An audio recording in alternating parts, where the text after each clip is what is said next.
Eu sou Mário Persona e essas são as respostas que eu dei aos que me perguntaram sobre a Bíblia. Você escreveu me perguntando o que eu acho dos vídeos sobre os Illuminati, sobre teorias conspiratórias, invasão da Terra, ou uma sociedade secreta que quer dominar a Terra, o mundo, etc.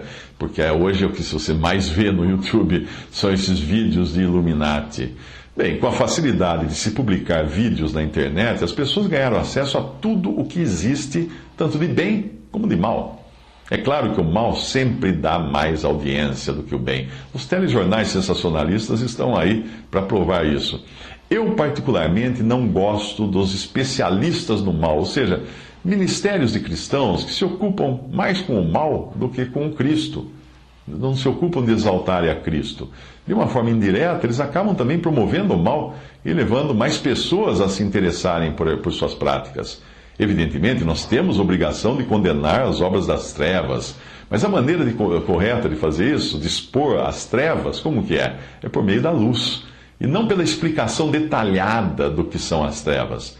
Eu não preciso beber um litro de vinagre para avisar as pessoas que aquilo é vinagre. Eu leio o rótulo e falo, pessoal, não toma essa garrafa aqui que é vinagre. Efésios 5, de 11 a 13. Não comuniqueis com as obras infrutuosas das trevas, mas antes condenai-as. Porque o que eles fazem em oculto, até dizê-lo é torpe, até falar nisso é torpe. Mas todas estas coisas se manifestam sendo condenadas pela luz, porque a luz tudo manifesta. Quando você acende a luz da sua cozinha no meio da noite, a baratinha que está morando lá se vê exposta à luz e o que ela faz? Ela foge. É disso que nós precisamos, derramar luz sobre as pessoas para que o mal fique exposto pela luz e não pela dissecação detalhada da barata, mostrando todos os seus órgãos, todos os seus membros, nada disso. Um exemplo simples. Alguém que pregue contra a prostituição, detalhando como ocorre o ato sexual com uma prostituta, vai deixar os seus ouvintes excitados. Quem vê essa descrição pode até alegar, não, mas ele está pregando contra a prostituição. Tá, sei, tá bom. Mas os efeitos da maneira que ele está fazendo isso, está gerando nas pessoas justamente o desejo de se prostituírem. É muito comum nós vermos isso nas igrejas, com os tais testemunhos, né? Tem muitos que cobram caro para dar testemunho. Uma hora é a prostituta que conta em detalhes a sua vida sexual antes de se converter, e aí ela acaba excitando a plateia. Ou outra hora é o traficante que descreve o submundo do crime como se fosse um filme de ação, eletrizando a plateia. Ou então é aquele estelionatário que ensina detalhes de todos os golpes que ele dava antes de se converter e desperta na audiência o desejo também de um ganho fácil, né? Um dinheirinho fácil dessa forma. Muitos pastores que proíbem os membros de suas igrejas de irem ao cinema ou assistirem TV acabam trazendo o cinema até eles por meio desses testemunhadores profissionais. Sim, muitos são profissionais, eles cobram cachê para falar nas igrejas, não sabia disso? Cobram cachê, cobram caro. É comum, eu sou palestrante profissional, mas de assuntos empresariais, de assuntos de carreira, vendas, comunicação, mas é comum eu receber e-mails de pastores perguntando qual é o meu cachê para ir falar nas suas igrejas. O que, obviamente, eu não faço, com ou sem cachê, eu não vou lá de jeito nenhum. Qual é o efeito criado pelos pregadores de teorias conspiratórias? Eu pergunto, qual é o efeito? O que eles conseguem com isso? Será que eles levam os seus ouvintes a se interessarem mais pela palavra de Deus ou a se interessarem mais pela palavra dos ocultistas? Antes da minha conversão, eu estive envolvido com ocultismo e com esoterismo, mas não é disso que eu falo nas minhas pregações.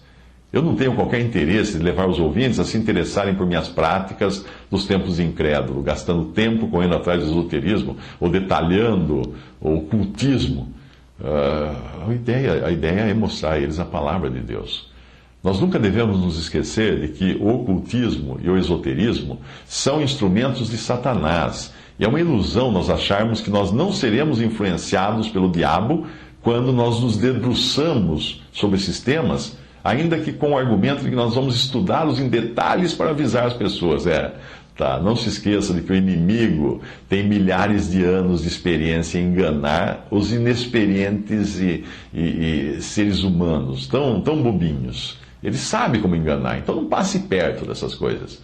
Esse ministério do erro que você encontra em muitas igrejas não é novo. Faz muito tempo que alguns pregadores profissionais já ganhavam a vida se especializando nos filmes da Disney, ou então nos desenhos do He-Man. Hoje não está na moda, eles não vão conseguir vender suas palestras nas igrejas. Ou pelas músicas da Xuxa tocadas ao contrário. Você nunca ouviu falar desses pregadores que são contratados para ir nas igrejas fazer isso? O que eles fazem? Nas suas pregações, eles colocam uma lente de aumento nos detalhes satânicos, eróticos ou conspiratórios de Hollywood, ou dos shows, ou da música.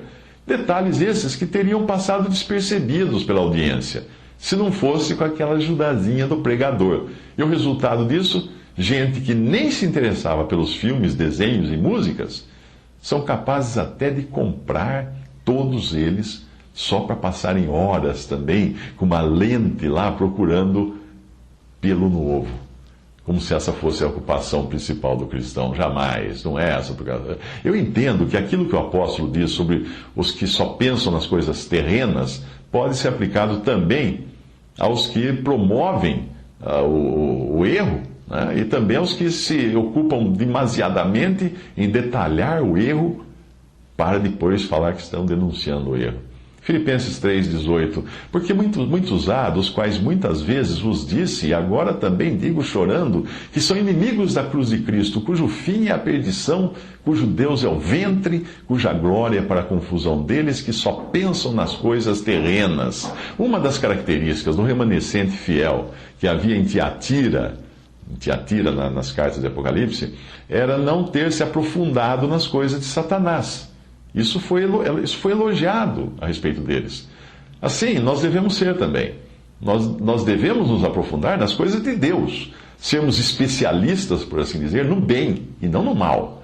A antiga música que dizia o seguinte: falem bem ou mal, mas falem de mim, deve ser a predileta do diabo, porque muita gente sai por aí para falar mal do diabo e falar mal dos Illuminati e das conspirações, não sei o quê. Eles não percebem que eles estão sendo inocentes úteis, promovendo essas coisas, para que mais gente conheça a obra do diabo.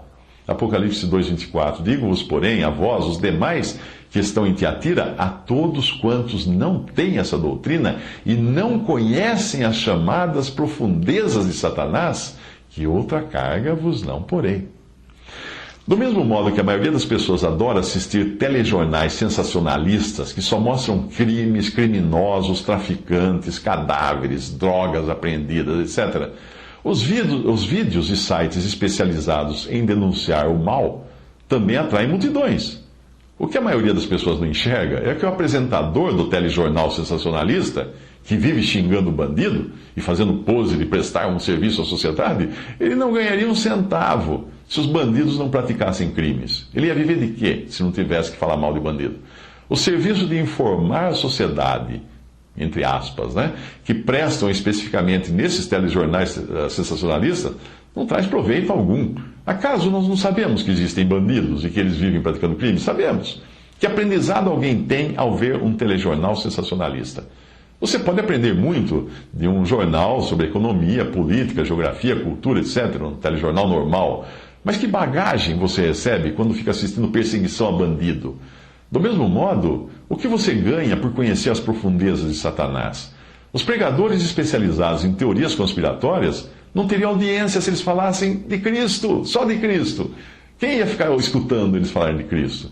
Eu não quero dizer com isso que nós devemos fechar os olhos para o erro ou sermos indiferentes a ele, ao mal que assola o mundo. Nós devemos saber identificar a mentira, não por conhecê-la em detalhes, mas por conhecermos em detalhes a verdade. Nós precisamos ficar centrados em Cristo, não no erro. É Jesus que deve caracterizar qualquer ministério, e é a Cristo que a pregação deve levar o ouvinte, e não deixá-lo de costas para a verdade, entretido com a mentira. Quer um exemplo da atração que o erro exerce nas pessoas? Eu tenho um monte de vídeos, tenho centenas de vídeos na internet falando de Cristo, da salvação, das coisas que o Senhor fez nos evangelhos, e no entanto, um dos mais vistos é justamente aquele que eu falo dos falsos profetas. Parece existir um prazer secreto em nós que nos leva a preferir um vídeo que fale do erro do que centenas de outros que falam do acerto. Respondendo mais diretamente a sua pergunta, o autor desses vídeos que você citou sobre os Illuminati, que você mencionou, eu assisti um pela metade. Para mim já bastou assistir aquele pela metade. Esse autor tem uma visão equivocada da ceia do Senhor. E um leitor escreveu perguntando se aquela interpretação dele teria fundamento bíblico. Eu acho que esse foi o único outro vídeo do mesmo autor que eu assisti. Bem, quando o mágico faz a mágica, não fique prestando atenção na mão com a qual ele insiste, para a qual ele insiste que você olhe.